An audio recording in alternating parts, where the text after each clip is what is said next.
Okay, so here we are at last, and I'd like to thank my ever-wise patrons for their patience. Today, we're finally going to talk about Thetis, the mother of Achilles. Before we do that, hello everyone, my name is Garvin, and I rattle on about mythology on the internet, and will eventually review books.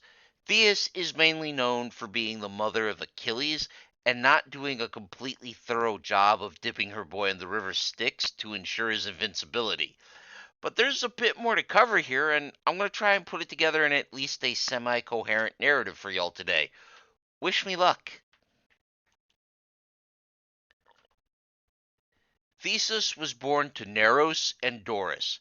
Neros is the son of Gaius and Pontus, or the earth and the ocean.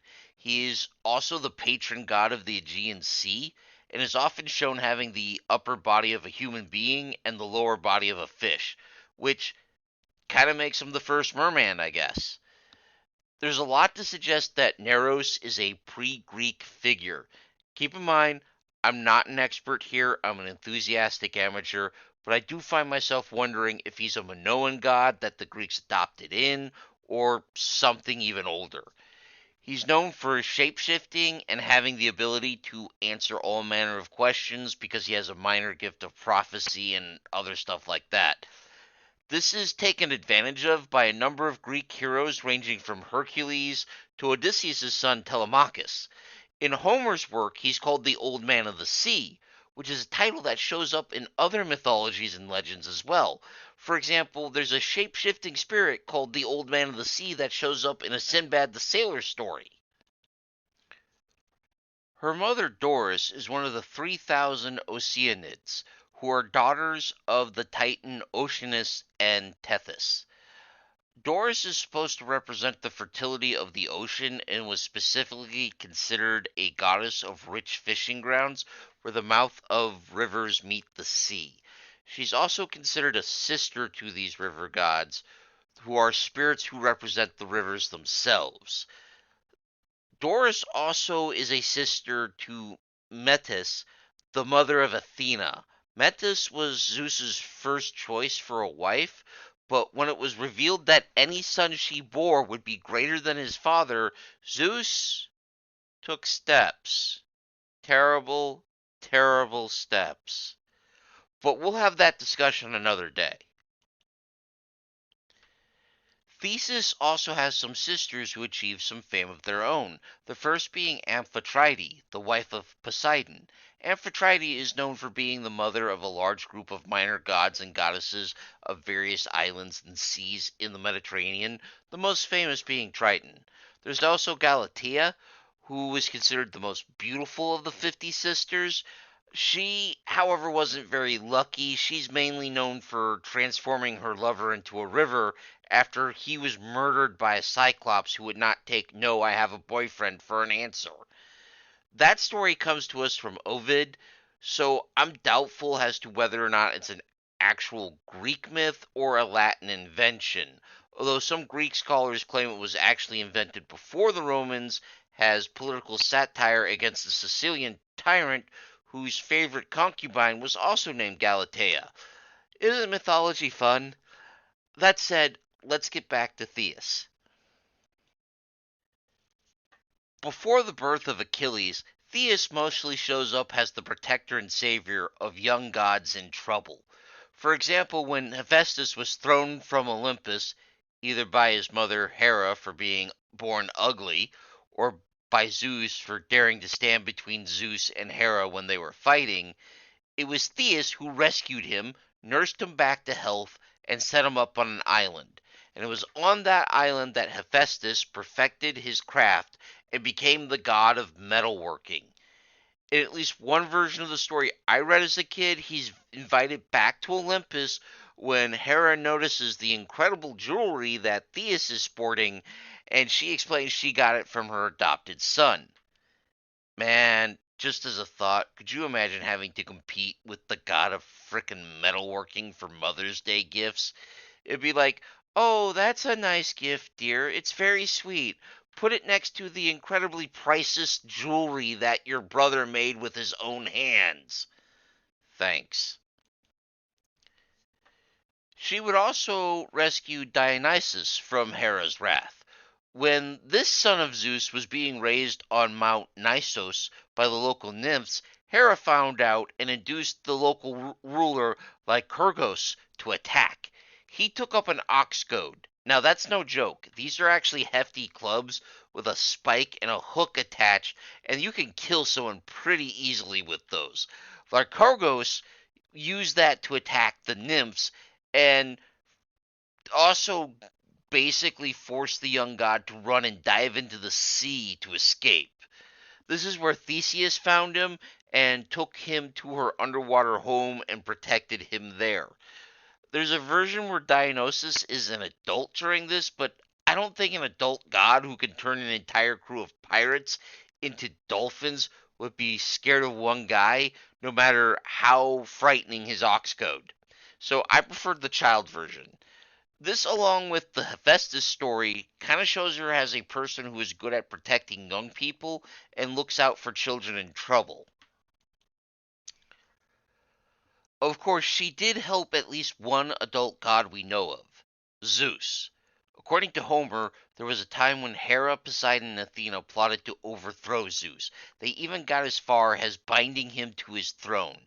Now, for reasons that are simply beyond me, Thetis decides to help Zeus out. Although in some versions she got him to swear to be merciful to the rebels first, which suggests Thetis may have just been trying to head off another divine civil war. She did live through the Titan god fight and the god giant fight. So she goes and she gets Briareus, one of the three Hecaton carries, to release Zeus and back him up.